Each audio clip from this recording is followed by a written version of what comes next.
26 लोकसभा को लेकर पीलीभीत की सीट सबसे ज्यादा हॉट और सबसे ज्यादा पॉपुलर बन गई है। इसी को लेकर लगातार उत्तर प्रदेश के मुख्यमंत्री योगी आदित्यनाथ पीलीभीत बहेड़ी लोकसभा क्षेत्र में तीसरी बार पधारे हैं और जनता से भारी बहुमत से वोट देने की अपील भी की है। बता दें कि पीलीभीत से भारतीय जनता पार्टी के प्रत्याशी जितिन प्रसाद के समर्थन में आज योगी आदित्यनाथ ने उत्तर प्रदेश के बहेड़ी में एक विशाल जनसभा को संबोधित किया और भाजपा के प्रत्याशी जितिन प्रसाद के समर्थन में वोट देने की अपील की है।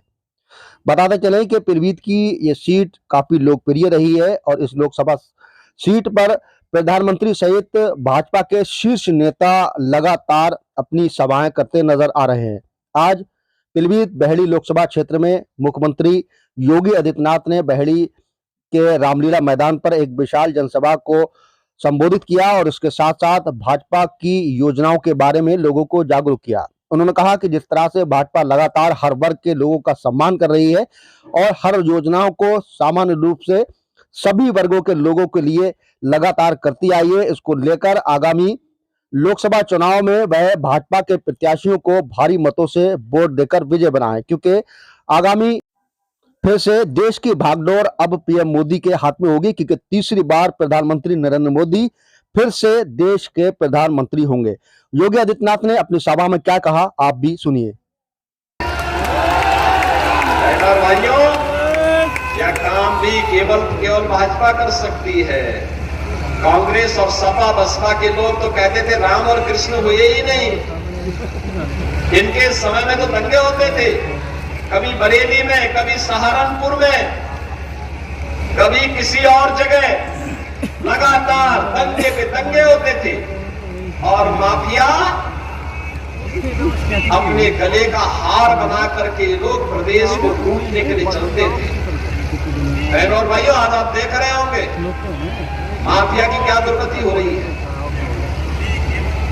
माफिया अपने गले में तख्ती लटका के घूम रहे हैं और एक ही बात की गुहार कर रहे हैं कि ठेली लगा करके सब्जी बेच करके पेट भर दूंगा, लेकिन जान बकस तो एक बार बस।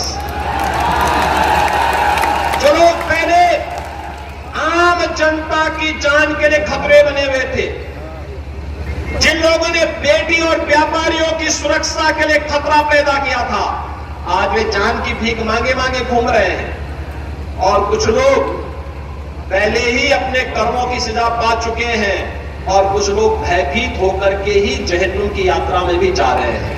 और बहनों भाइयों, इसीलिए मान रहे हैं ये सुरक्षा का जो वातावरण है, कर्फ्यू मुक्त वातावरण है, दंगा मुक्त वातावरण है, विकास और समृद्धि की नई ऊंचाई तक बढ़ाने का, विकास और विरासत को आगे बढ़ाने का जो कार्यक्रम है, समृद्धि और संस्कृति के संवर्धन का जो अभियान चल रहा है, ये नए भारत की इस तस्वीर को प्रस्तुत करेगा जो प्रधानमंत्री मोदी जी के विकसित भारत की संकल्पना को साकार करता है। बरसात हो, आंधी हो, तूफान हो, धूप हो, गर्मी हो, कुछ भी हो, लेकिन 19 अप्रैल को पहला काम मतदान का करेंगे और मतदान करने के लिए लोगों को तैयार करेंगे।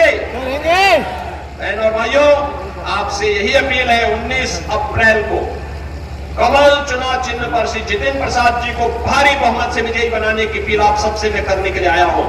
आप अगर सहमत हैं तो मेरे साथ बोलेंगे भारत माता की। जहां तक मेरी आवाज जा रही है, इतनी जोर से अपनी आवाज लगाना कि पीलीभीत लोकसभा सीट के साथ साथ बरेली में भी आपकी आवाज पहुंच जाए, क्योंकि आपके पूर्व विधायक छत्रपाल सिंह गंगवार भी संतोष गंगवार जी के आशीर्वाद से वहां से प्रत्याशी है। इसलिए आवाज अभी से एडवांस में पहुंचे। दोनों हाथ ला करके बोलेंगे भारत माता की, जय श्री राम। यह क्षेत्र हमारे अन्नदाता किसानों के देश से अत्यंत महत्वपूर्ण क्षेत्र है। यहाँ का परिश्रमी किसान अपने परिश्रम से, अपने पुरुषार्थ से यहाँ की धरती माता से सोना उगलने का काम करके देश के पेट को भरने का कार्य करता है, लेकिन उसके परिश्रम और उसके पुरुषार्थ की पिछली सरकारों ने कोई कीमत नहीं समझी, और इसीलिए तो पहेड़ी को कहा जाता है ये इतिहास के परिवर्तन की धरती है, इतिहास को परिवर्तित करके रख देता है। बहुत बार ऐसे अवसर आए हैं जब पहेड़ी का निर्णय लोगों के लिए कौतूहल और आश्चर्य का विषय बना रहा। और बहनों और भाइयों, मैं बार बार यहां आने का प्रयास करता था। पिछली बार भी मैं छत्रपाल सिंह जी के लिए सभा करने के लिए आ रहा था, मूसलाधार बारिश हो गई, आ नहीं पाया। आज मैंने पहले से ही मुहूर्त तय किया, मैंने कहा जैसे भी हो लेकिन मुझे पहेड़ी जरूर जाना है।